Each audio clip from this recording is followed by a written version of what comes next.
इधर देखो बेटा, आज हम जो टॉपिक पढ़ने जा रहे हैं वो पढ़ने जा रहे हैं बेटा एल्कीन के रासायनिक गुण। ठीक है, इसके पहले हम पढ़ चुके हैं एल्कीन क्या होता। एल्कीन क्या होता? एल्कीन होता है बेटा जिसमें कार्बन कार्बन के बीच डबल बॉन्ड होता है। इस तरह के यौगिक एल्कीन कहलाते हैं। इसमें सबसे सरल उदाहरण अगर एल्कीन का आता है तो वो आता है आपका एथीन, ये जिसमें दो कार्बन के बीच एक डबल बॉन्ड होता है और प्रत्येक कार्बन से दो दो हाइड्रोजन जुड़े होते हैं। और ये एल्कीन का सबसे छोटा उदाहरण है और इसका नाम होता है एथीन। क्लियर? तो इस तरह के यौगिक एक और ले रहे हैं हम सर, एक और ले लो आप, जो आप बार बार पढ़ते हो वो पढ़ते हैं सर। 3 कार्बन वाला ले रहे हैं। 3 कार्बन वाला कैसा? जैसे हमने कहा एक सी, उससे जुड़ा दूसरा सी और उससे जुड़ा तीसरा सी। अब इससे कितने कितने एच जुड़ेंगे? तो आप कह दोगे सर इससे जुड़ेंगे 3 एच क्योंकि इसके 3 बॉन्ड खाली थे। इससे जुड़ेगा केवल 1 एच। क्यों 1 एच क्यों जुड़ा? तो आप कह दोगे सर 2 बॉन्ड तो ये हैं और 1 बॉन्ड ये है, मतलब इस कार्बन के 4 बॉन्ड होगा इस हाइड्रोजन को जोड़ के, और इससे जुड़ेंगे केवल 2 एच और इसको बोलते हैं प्रोपीन। तो जब भी आप अगर अपनी बुक से एनसीईआरटी से जब भी आप पढ़ना चाहें तो एल्कीन के 2 नेम, 2 यौगिकों के नाम, एथीन का सूत्र और नाम, प्रोपीन का सूत्र और नाम जरूर आपको याद होना चाहिए, क्योंकि जब आप रासायनिक गुण पढ़ोगे तो ये सूत्र बार बार आएंगे। तो अगर जो सूत्र बार बार आएंगे तो 2 ही तो सूत्र हैं, हम याद कर लेंगे। ठीक है, अब हम बात करते हैं सबसे पहला रासायनिक गुण। सबसे पहले रासायनिक गुण में अगर हम देखें बेटा तो सबसे पहले हाइड्रोजन से क्रिया। सबसे पहले हम क्या पढ़ रहे हैं बेटा? हाइड्रोजन से क्रिया पर। अब हाइड्रोजन से क्रिया कैसे होगी सर? तो हाइड्रोजन से क्रिया सीधी सीधी करानी है। किसकी करानी है? इनमें से कोई भी एल्कीन ले लो आप। चलो हम ऊपर वाला ले रहे हैं, तो हमने ले लिया एथीन, ले लिया भैया एथीन। इससे कितने हाइड्रोजन जुड़े? 2। इससे कितने हाइड्रोजन जुड़े? 2। एथीन ले लिया और सीधे सीधे इसकी क्रिया हाइड्रोजन से करा दी, H2 से इसकी रिएक्शन करा दी। अब ये जो आप रिएक्शन करा रहे हैं बेटा, ये किस किस की उपस्थिति में हम करा सकते हैं? कोई उत्प्रेरक भी चाहिए, क्योंकि बिना उत्प्रेरक की क्रिया संपन्न नहीं होगी। तो Na, Pt, Pd, nickel, platinum, palladium, इनमें से कोई भी एक ले सकते हो आप। हमने 3 लिखे, आप कोई एक ले सकते हो। इसकी उपस्थिति में जैसे ही क्रिया होगी बेटा, यहां से एक बॉन्ड टूट जाएगा। तो एक बॉन्ड टूटेगा तो क्या बनेगा? C सिंगल बॉन्ड C, एक बॉन्ड टूट गया। आ गया समझ में? 2 H तो इससे पहले ही से जुड़े थे और 2 H इससे जुड़े थे, लेकिन कार्बन का भी एक बॉन्ड टूट गया तो एक एक की क्या आ गई? कमी। तो यहां से एक हाइड्रोजन जाएगा और वो इस वाले कार्बन से, और एक हाइड्रोजन जाएगा वो इस वाले कार्बन से जुड़ जाएगा। तो यहां हो जाएगा CH3 और यहां भी हो जाएगा CH3 और इस तरह ये बन गया एथीन। क्या बन गया बेटा? एथीन। मतलब एथीन, एथीन बोले तो एल्कीन, और ये बना एथीन, मतलब एल्कीन एल्कीन में बदल गया, एथीन एथीन में बदल गया।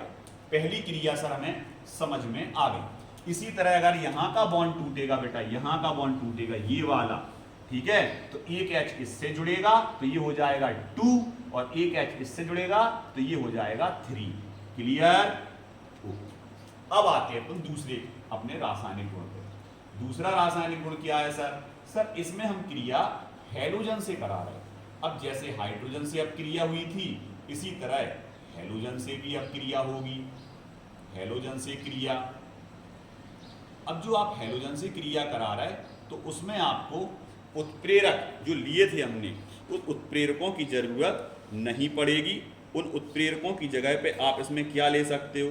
तो उन उत्प्रेरकों की जगह पे हम इसमें शायद डायरेक्ट ही रिएक्शन कराई थी, क्यों? हैलोजन से। अगर आप यहाँ पर बस दो अब क्रियाएं लिखेंगे, उनको अच्छे से समझना। सबसे पहले अगर हम बात करें बेटा C डबल बॉन्ड C, क्रिया इसी की करा रहे, इसमें भी 2H, इसमें भी 2H। सर ये तो याद ही हो गया, जैसा इसमें लिया वैसे इसमें ले लिया आपने, क्लियर। ऐसे एक और ले ले रहे हैं, 2 बार अब क्रिया करानी है अलग अलग चीजों से, तो CH2 double bond CH2 sir इसमें भी ले लिया, प्लस इसमें रिएक्शन करा रहे हैं आप बेटा Cl2 से, और इसमें रिएक्शन करा रहे हैं आप Br2 से, क्लियर। एक में क्लोरीन से और एक में ब्रोमीन से। अब जैसे ही इसकी क्रिया कराएंगे बेटा, तो नीचे वाली अब क्रिया में ध्यान रखना है आपको कि इसमें सर CCl4 की उपस्थिति होगी। अगर Br से क्रिया करा रहे तो कार्बन टेट्राक्लोराइड से क्रिया की उपस्थिति में क्रिया होगी, ऊपर वाली अब क्रिया सीधी होगी। क्या टूटेगा, सबको पता सर बॉन्ड टूटेगा।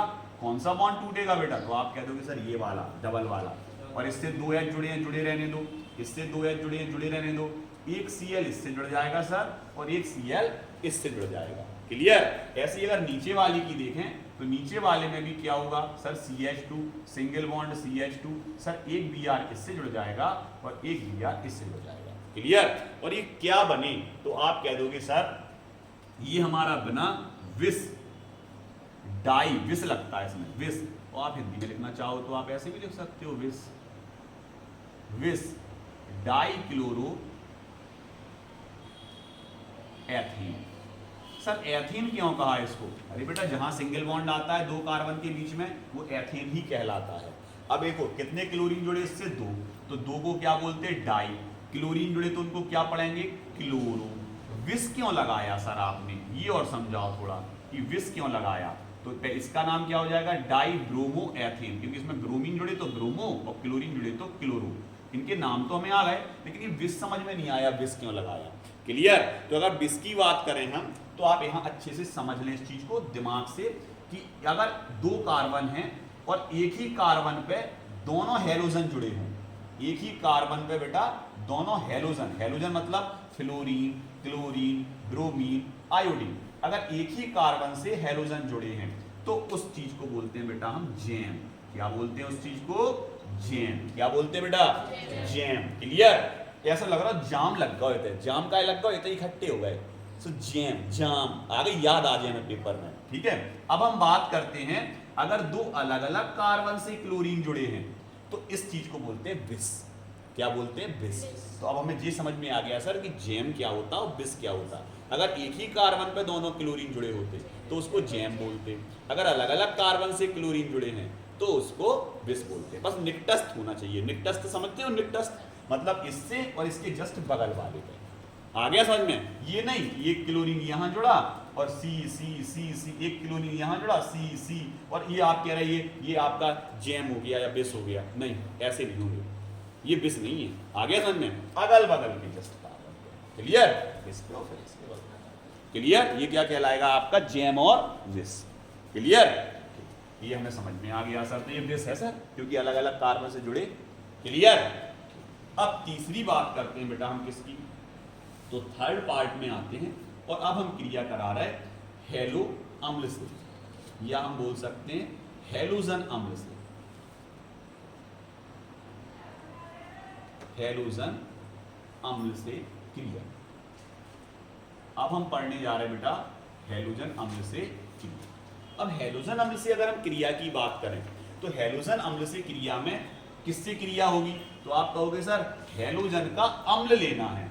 हेलोजन क्या होते हैं सबको पता sir, fluorine, chlorine, bromine, iodine, इनको हेलोजन बोलते हैं सर। और इनके अम्ल क्या होंगे सर, सब में H जोड़ दो तो ये सब इसके अम्ल बन गए।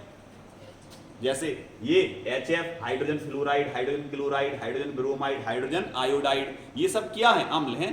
तो हेलोजन अम्ल जैसे ही तुम्हारे दिमाग में आया कि तुम्हारे दिमाग में चारों चीजें आ गई, HF, HCl, HBr, HI, clear. तो यहां पर अगर अपन हेलोजन अम्ल से क्रिया करा रहे हैं, वो भी किसकी करा रहे हैं बेटा, इसकी, CH2 डबल बॉन्ड CH2, और इसकी क्रिया कैसे करा रहे हैं बेटा, HCl से।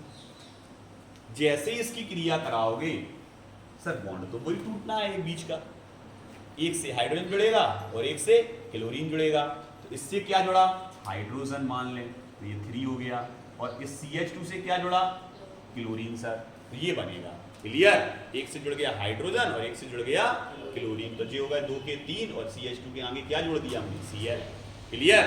अब ये जो आपका बना है इसका नाम क्या होगा, तो आप कहोगे सर इसका नाम होगा क्लोरो, तो ये क्लोरीन जुड़ा है। और सर देखो इसको तो आप क्या पढ़ रहे थे बार बार, एथीन, एथीन पढ़ रहे थे, ये तो एथीन ही रहेगा सर। तो नाम क्या हो जाएगा इसका, एथीन। नाम भी सरल है सर, नाम में भी हमें ज्यादा कुछ नहीं करना। देखो इसमें 2 क्लोरीन जुड़े थे तो इसको बोला डाइक्लोरोएथेन, इसमें एक ही क्लोरीन जुड़ा तो सीधा क्लोरोएथेन। आ गया समझ में, बिल्कुल सिंपल नाम है, याद भी हो जाएंगे जल्दी। अब यहाँ पर अगर अपन बात करें बेटा, सर ये H और Cl किसी से भी जुड़ सकता, हाँ बेटा किसी से भी जुड़ सकता है। ये H इससे भी जुड़ सकता और इससे भी जुड़ सकता है, ये Cl इससे भी जुड़ सकता और इससे भी। सर इसको बोलते क्या हैं, इट इज अ, मतलब ये है क्या, तो हम इसको बोलते हैं सममित एल्कीन। सममित एल्कीन। सर सममित का मतलब क्या होता है सर, सममित का मतलब ये होता है बेटा कि जिन कार्बन के बीच में डबल बॉन्ड है उन पे बराबर बराबर हाइड्रोजन होना चाहिए, बराबर बराबर हाइड्रोजन होना चाहिए। जैसे हमने कहा एक कार्बन ये है और इसके बीच में ट्रिपल बॉन्ड है और एक कार्बन ये है, इससे एक H जुड़ा, इससे ये भी सममित है। बिल्कुल है सर सममित, सममित है ये, क्योंकि देखो दोनों कार्बन से बराबर बराबर हाइड्रोजन जुड़े, भले ट्रिपल बॉन्ड है लेकिन दोनों हाइड्रोजन बराबर है, इसमें भले डबल बॉन्ड है लेकिन दोनों हाइड्रोजन बराबर है। ये दोनों क्या है, ये सममित एल्कीन है और ये सममित एल्काइन है, ये एल्काइन है। क्लियर, सममित है दोनों। अब यहां गौर से इन सूत्रों को देखो, तो इन सूत्रों पर अगर हम गौर करें, हम देखो सबसे शुरू में ये सूत्र लिखे थे आपके लिए, तो सबसे शुरू में ये सूत्र लिखे थे, तो इसमें आप सममित असम्मित पहचान सकते हो। सर ये तो सममित है सर, लेकिन ये असम्मित है, क्योंकि इसमें एक पे है एक हाइड्रोजन और एक पे है 2 हाइड्रोजन जिसके बीच में डबल बॉन्ड है। तो पहचानना आ गया बेटा, सम्मित और असम्मित पहचानना आ गया।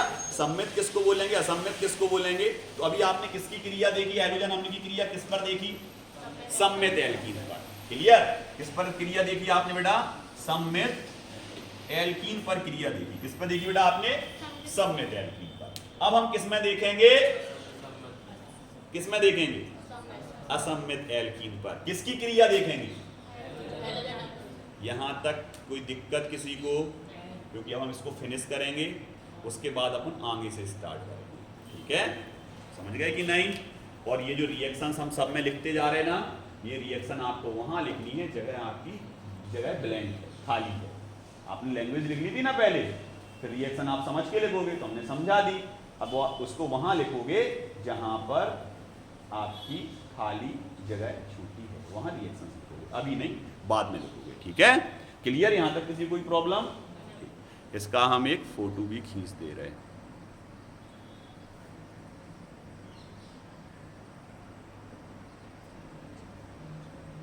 चल, अब हम बात करते हैं बेटा, आगे बढ़े और हम बात करते हैं अब हैलोजन अम्ल की क्रिया असम्मित एल्कीन पर देखेंगे। किस पे देखेंगे, असम्मित एल्कीन।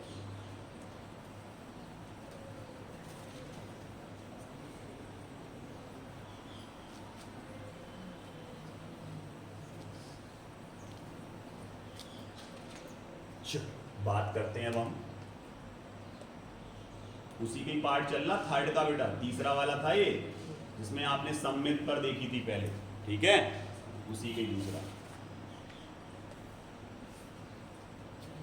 हैलोजन अम्ल की क्रिया। किस पर क्रिया बेटा, असम्मित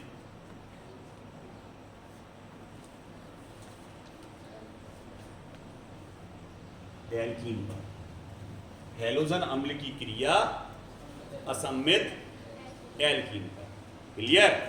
अब बात करते हैं असम्मित एल्कीन ले पहले। तो असम्मित एल्कीन के लिए क्या लोगे आप, तुरंत आपके सामने लिखा है, आपने अभी पढ़ा। तो सर प्रोपीन ले रहा है इसके लिए, CH3 single bond CH double bond CH। Clear. और यही क्रिया हम, इसकी क्रिया कैसे करा रहे हैं सर, तो इसकी क्रिया हम 2 तरीके से करा रहे हैं, 2 तरीके से क्रिया इसकी होगी। सबसे पहली क्रिया होनी है आपकी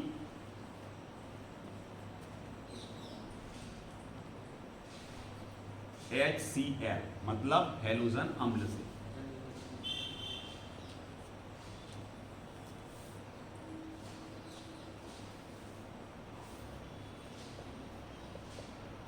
कराएं, हैलोजन अम्ल से क्रिया कराएं। इसकी नाम क्या है इसका, सबको पता है, प्रोपीन। प्रोपीन की क्रिया किससे करा रहे हैं हम, हाइड्रोक्लोरिक अम्ल से। हाइड्रोक्लोरिक अम्ल से क्रिया कराएं, आपको पता है सर। अब यहां पर कुछ नियम लगते हैं बेटा। इस रिएक्शन को समझाने के लिए एक वैज्ञानिक आया जिसको हमने कहा मार्कोनिकॉफ। क्या कहा बेटा, ये यहां से एक वैज्ञानिक ने अपना एक सिद्धांत दे दिया, मार्कोनिकॉफ सिद्धांत। क्या बताया उनने ये बताया बेटा कि ये जो डबल बॉन्ड जब टूटेगा ना, तो इस अम्ल का धनात्मक भाग और ऋणात्मक भाग एक निश्चित स्थान पर जाकर ही जुड़ेंगे। ये किसने बताया, मार्कोनिकॉफ। उनने क्या बताया कि जब किसी एल्कीन के, ये क्या है आपका एल्कीन है, जब किसी एल्कीन के द्विबंध पे, द्विबंध मतलब समझ गया बेटा, डबल बॉन्ड पर, जब किसी एल्कीन के द्विबंध पर किसका योग हो रहा, कौन जुड़ रहा, हैलोजन अम्ल का योग होता है या हैलोजन अम्ल जुड़ता है, तो उसका धनात्मक भाग उस कार्बन परमाणु से जुड़ेगा जिस पर ज्यादा हाइड्रोजन हो, और ऋणात्मक भाग उस कार्बन परमाणु से जुड़ेगा जिस पर कम हाइड्रोजन हो। ये किसने बताया था, मार्कोनी। समझ गए कौन सी चीज कहां जुड़नी है, क्लियर। तो हम लिखेंगे इसको क्या सर, इसमें बनेगा CH3 बॉन्ड CH और इस पर जुड़ेगा ऋणात्मक भाग CH, और सर इस पर जुड़ेगा धनात्मक भाग CH। क्लियर, आ गया अच्छे से समझ में मार्कोनिकॉफ। अब यहां से नंबरिंग करो 1 2 3। दूसरे नंबर पे देखो क्लोरीन जुड़ा है, तो क्या लिखेंगे अपन इसका नाम, 2 क्लोरो,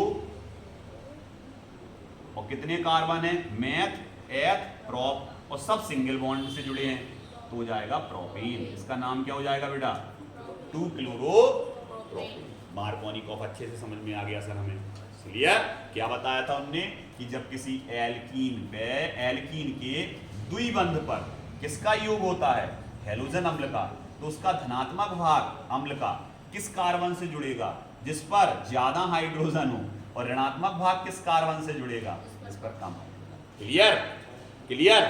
अब यही रिएक्शन फिर उन्होंने बेटा किसकी उपस्थिति में कराई, तो यही रिएक्शन फिर उन्होंने पर ऑक्साइड की उपस्थिति में कराई। किसकी उपस्थिति में कराई बेटा, पर ऑक्साइड की उपस्थिति में कराई।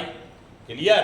तो जैसे ही पर ऑक्साइड की उपस्थिति में ये क्रिया हुई, तो ये मार्कोनिकॉफ के जो जुड़े, ये वाला हैलोजन अम्ल जब जुड़ा, तो ये मार्कोनिकॉफ के विपरीत जुड़ा, नियम के विपरीत जुड़ा। इसलिए इस नियम को हम क्या कहते हैं, एंटी मार्कोनिकॉफ। क्या बोलते हैं, मार्कोनिकॉफ का उल्टा। आ गया समझ में, मार्कोनिकॉफ का उल्टा, इसको क्या बोलते हैं हम, एंटी मार्कोनी, इसको बोलते हैं बेटा एंटी मार्कोनी। इसमें क्या बताया बेटा इन्होंने, इसमें ये बताया कि अब ऋणात्मक भाग किससे जुड़ेगा, जिस पर ज्यादा हाइड्रोजन है, और हाइड्रोजन किससे जुड़ेगा, धनात्मक भाग किससे जुड़ेगा, जिस पर कम हाइड्रोजन है। तो आगे समझ में, उल्टो कर दो बस, CH3 बॉन्ड CH2, इतने हाइड्रोजन जुड़ जाओ, फिर बॉन्ड CH2, और CH2 के बाद क्या जुड़ा, Cl। आ गया समझ में, मतलब ये Cl जो बीच में जुड़ा था, अब इस वाले कार्बन से जुड़ा। क्लियर। तो क्या बन जाएगा इसका नाम, सर इसका नाम बन जाएगा 1 क्लोरो। क्यों बनेगा 1 क्लोरो बेटा, क्योंकि सर जहां से समूह जुड़ा है वहीं से नंबरिंग होगी 1 2 3। क्लियर। तो ये हो जाएगा 1 क्लोरो प्रोपेन। इसका नाम क्या हो जाएगा बेटा, 1 क्लोरो प्रोपेन। क्लियर। आ गया समझ में। सर हमें मार्कोनिकॉफ भी बहुत अच्छे से समझ में आ गया, और हमें प्रति मार्कोनिकॉफ, या उसी को बोलते प्रति भी बोलते इसको, प्रति, नहीं तो कंफ्यूज हो जाओ पेपर में, उसी को। H कहाँ पे, किसमें, इसमें अरे हाँ H नहीं जुड़ा बेटा, इसमें जुड़ा है क्या, हैं नहीं जुड़ा, तो इसमें थोड़ी जुड़ना आता है H तो इसमें, हाँ यहाँ नहीं जुड़ा ना, 3 है। बिल्कुल सही कह रहा, वो कंफ्यूज था, बिल्कुल सही कह रहा। यहाँ पर ने 2 लिया, ये 2 नहीं होगा, अब क्या हो जाएगा 3, क्योंकि इससे तो Cl जोड़ दिया, लेकिन इससे H कहाँ जोड़ा था अपन ने, 2 और 1 3, बिल्कुल सही। ठीक है, अब सही है, क्लियर। तुमने सुधार कराया इसमें। 2 क्लोरोप्रोपेन 1 क्लोरोप्रोपेन। ये अपना मार्कोनिकॉफ और एंटी मार्कोनिकॉफ या प्रति मार्कोनिकॉफ में बहुत अच्छे से समझ में आ गया। अब अपन करते हैं इसके आगे की रिएक्शन। आगे की रिएक्शन में सर क्या देखना है, तो आगे की रिएक्शन की अगर हम बात करें बेटा, तो अगली रिएक्शन जो आपकी आ रही, वो अगली रिएक्शन में आपको देखना है जल का संयोजन। क्या देखना है बेटा, जल का संयोजन। ये सबको अच्छे से समझ में आ गया ना, क्लियर? कोई दिक्कत हो तो बता दो बेटा अभी।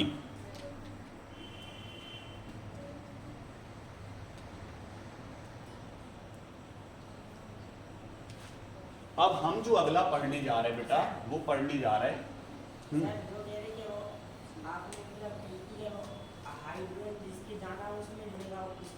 अभी कुछ नहीं बेटा, बाद में पूछना जो कुछ पूछना है। बोला ना अभी, बीच में नहीं बोला था। जो कुछ समस्या है हम आपको पर्टिकुलर आपकी कॉपी पे समझा देंगे, ठीक है? अब हम क्या पढ़ने जा रहे हैं बेटा, किसका संयोजन पढ़ने जा रहे हैं? जल का संयोजन। जल का संयोजन मतलब जल का जुड़ना। संयोजन मतलब होता है बेटा जुड़ना। किस तरह से जुड़ेगा तो सबको पता। सर क्या ले रहे हैं आप बताओ, आप उसी हिसाब से हम बना दें। सर इनमें से ही ले लो कोई, चलो ले लो, कोई दिक्कत नहीं। अब हम ये रिएक्शन 3 तरीके से देखेंगे बेटा। कितने तरीके से देखेंगे? 3 तरीके से। कैसे सर? सबसे पहले अपन ने लिया C डबल बॉन्ड C, इससे 2H, इससे 2H। ओके सर, नाम पहले से पता है हमें इसका। इसके बाद आपने लिए सर 3C, इसमें यहाँ डबल बॉन्ड लगा दिया, इससे 2H, इससे 1H, इससे 3H।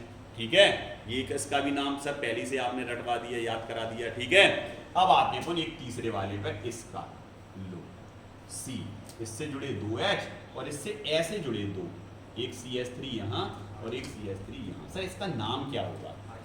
हाँ बहुत बढ़िया बेटा, तुम लोगों को याद है, हमने पढ़ाया है, तुम लोगों को याद है, तुम तुरंत बोले आइसो। ये वाली कंडीशन आइसो कहलाती है। एक कार्बन से, लास्ट वाले कार्बन से अगर ऐसे 2 कार्बन जुड़े हो बेटा, तो इस कंडीशन को क्या बोलते? आइसो। बहुत बढ़िया, शाबाश, इसको बोलेंगे आइसो। और कितने कार्बन है इसमें? गिनो। मैथ, एथ, प्रोप, ब्यूट। 4 कार्बन है सर। मैथ, एथ, प्रोप, ब्यूट। सर ब्यूटीन है ये, क्योंकि डबल बॉन्ड लगा ना, इसका नाम क्या होगा? Iso butene. इन सब की हम किससे क्रिया करा रहे बेटा? इन सब की क्रिया हम करा रहे जल से। किससे? जल से। H2O plus H2O plus H2O। Clear? अब हमें पता होना चाहिए बेटा, क्या पता होना चाहिए सर? हमें यह पता होना चाहिए कि जल कैसे टूटता है। तो आप कह दोगे सर जल हमेशा 2 चीजों में टूटता है। कैसे? तो आप कह दोगे सर H2 हमेशा 2 चीजें बनाएगा, एक बनाएगा H प्लस और एक बनाएगा OH माइनस। ठीक है, ऐसे टूटता है जल, H पे प्लस और OH पे माइनस, इस तरह से टूटता है। तो गौर से देखें, यहां मार्कोनिकॉफ लगेगा क्योंकि आप पढ़ चुके, एल्कीन पर जब भी धनात्मक और ऋणात्मक चीज जुड़ेगी तो वो किसके अनुसार जुड़ेगी? मार्कोनिकॉफ के अनुसार जुड़ेगी। तो मार्कोनिकॉफ के अनुसार जब ये जुड़ेंगे तो कौन किससे जुड़ता है ये भी हमें पता है। जिस पर कम हाइड्रोजन हो, जिस पे ज्यादा हाइड्रोजन हो, और अगर सममित है तो कहीं भी जुड़ सकता है। सममित पे तो कहीं भी जुड़ सकता, लेकिन उन्होंने जो नियम दिया था वो असममित के लिए दिया था, सममित के लिए नहीं। सममित पे तो कहूं भी जोड़ो, बराबर हाइड्रोजन है 2 तरफ, तो इस पे तो कैसे भी जुड़ जाएंगे, लेकिन इस पे तो हमें नियम के अनुसार ही जोड़ने पड़ेंगे। क्लियर? चलो आ जाओ। तो तुमने, और ये अम्ल की उपस्थिति में क्रिया होगी बेटा, तो अम्ल तो नहीं लिखते हम, ऊपर H पॉजिटिव लिख देते हैं, क्योंकि हमें पता है कि जो अम्ल होते हैं वो हमेशा H पॉजिटिव आयन देते हैं। कौन सा आयन देते हैं? कौन देते हैं? अम्ल। इसलिए अगर हमने यहाँ H पॉजिटिव लिख दिया, मतलब आप समझ गए कि ये किसकी उपस्थिति में क्रिया हो रही? अम्ल की। किसकी उपस्थिति में बेटा? अम्ल की उपस्थिति में क्रिया हो रही। क्लियर? सबसे पहले इनके सिंगल बॉन्ड में कन्वर्ट करो, इन्हें काय में करो? सिंगल बॉन्ड में। यहां देखना बेटा, बोर्ड से निगाह नहीं हटाना, कोई भी बोर्ड पर पूरा ध्यान, पूरा फोकस बोर्ड पे लो। क्लियर? ऐसे ही इससे कितने एच जुड़े? 3। इससे कितना एच जुड़ा? 1। इससे कितने एच जुड़े? 2। क्लियर? यहां पे आ जाओ, ये बॉन्ड टूटेगा। सर इसमें कितने? CH3। ये क्या जुड़ा? CH3। दिख रहा है? क्लियर? CH3। और सर ये क्या जुड़ा? C। इसके बीच का एक बॉन्ड टूटेगा सर, यहां जुड़ जाएगा CH2। चल हो जा स्टार्ट। सबसे पहले इनमें जोड़ लो। तो आप कहोगे सर इनमें तो मार्कोनिकॉफ के अनुसार जुड़ेगा, तो ऋणात्मक भाग कहाँ जुड़ेगा, जहां कम हाइड्रोजन हो। तो कम हाइड्रोजन दिख रहा है क्या इनमें, कम हाइड्रोजन दिख रहा है, हाँ दिख रहा है सर। इस पे एक भी हाइड्रोजन नहीं है, देखो इस पे जुड़ेगा OH, क्लियर। और सर देखो इस पे भी जुड़ेगा क्या, OH। तो H किससे जुड़ेगा सर, इससे। और सर H किससे जुड़ेगा, इससे। बन गए, लो रिएक्शन हो गई, हमें नियमात तो क्लियर। अब बात करते हैं इसकी, इसमें कहीं भी जोड़ दो सर आप, क्योंकि ये तो सम्मित है ना, कहीं भी। चलो इससे H जोड़ दे रहे और इससे सर इनके नाम, सर इनके नाम। अब इधर देखो बेटा, जब भी किसी भी समूह में OH समूह जुड़ा हो तो उसको बोलते हैं हम एल्कोहल। क्या बोलते हैं बेटा, तो ये सब एल्कोहल बन गए। क्या बन गए सब, ये तो हमें पता चल गया सर, एल्कोहल बन गए ये सब, ताकि OH जुड़ गया। OH जुड़ गया तो ये सब क्या बन गए बेटा, एल्कोहल, क्लियर। अब एल्कोहल बन गए तो ये कौन सा एल्कोहल है, तो अब ध्यान रखोगे इस चीज को कि जब इनके नाम, अब एल्कोहल का नाम हम कैसे लिखेंगे वो समझो आप। अब यहां देखो, एल्कोहल की बात अगर हम करें तो इसमें आयुपैक नेम सरल होते हैं और वैसे नेम कठिन होते हैं। वैसे आप लिखोगे तो इसका नाम एथिल एल्कोहल, लेकिन अगर आप इसको आयुपैक नेम में लिखोगे तो ऑल लगता है। क्या लग जाता है बेटा, ऑल। क्या लग जाता है, ऑल। कितने कार्बन है, दो कार्बन को क्या कहते हैं, एथीन। क्या कहते हैं बेटा, तो ये हो जाएगा एथीन प्लस ऑल। अब सर ये तो संधि विच्छेद कर दिया आपने, नहीं तो यहां एथेनॉल कैसे लिखेंगे, ऐसे लिखेंगे एथेनॉल। देखो ना पे अम की हाँ चंद्रबिंदी और ऑल लग जाएगा, एथेनॉल, क्लियर। तो ये क्या हो गया, इसका नाम क्या हो गया बेटा, तो आप कह दोगे सर इसका नाम हो गया एथेनॉल, एथीन का ऑल। इसका नाम क्या हो गया बेटा, एथेनॉल, क्लियर। इस पर नहीं लगाना, नहीं लगा, एथेनॉल, क्लियर। अब इसका नाम क्या हो जाएगा सर, सर इसमें मेथ एथ प्रोप, सर ये प्रोपेनॉल हो जाएगा, सर ये प्रोपेनॉल हो जाएगा। इसका नाम क्या हो जाएगा, meth eth prop but, sir ये ब्यूटेनॉल हो जाएगा, सर ये ब्यूटेनॉल हो जाएगा। सर ये तो बिल्कुल सिंपल है, ऊपर वाला एथेनॉल, नीचे वाला प्रोपेनॉल, तीसरा वाला ब्यूटेनॉल। लेकिन सर अलग अलग कार्बन से OH क्यों जुड़ा, इसमें तो चलो पहले से जुड़ा, तो इसमें आप लिख सकते हो 1 डैश। इसमें देखो दूसरे नंबर के कार्बन से जुड़ा, तो इसमें लिख सकते हैं 2 डैश। इसमें भी देखो यहीं से नंबरिंग होगी, क्लियर। और अगर यहां से नंबरिंग आप कर रहे तो अब इसमें एक कंडीशन आ गई बेटा आइसो वाली, है ना, आ गई ना कंडीशन। तो यहां से नंबरिंग करने के बाद ही इसका आयुपैक बनेगा 1 2। अब चाहे नीचे की तरफ जाओ चाहे ऊपर की तरफ जाओ, अगर ऊपर की तरफ गए तो इसको 3 मानोगे। तो देखो दूसरे कार्बन पे 2 चीजें जुड़ी, क्या क्या जुड़ा सर, मैथिल भी जुड़ा दूसरे कार्बन से, मैथिल। CH3 को क्या कहते हैं, मैथिल। तो इसमें क्या लिखेंगे हम sir, 2 Maithil dash 2 butanol, clear. इसका नाम क्या हो जाएगा, 2 मैथिल 2 ब्यूटेनॉल। दूसरे ही पे मैथिल है और दूसरे ही पे ऑल है, क्लियर। ये आ गया सबको बनाना, जल का संयोजन आ गया, क्लियर। यहां तक की रिएक्शन आपको A to Z हमने अच्छे से समझा दी और इनको आप याद भी आसानी से कर सकेंगे अब, क्लियर।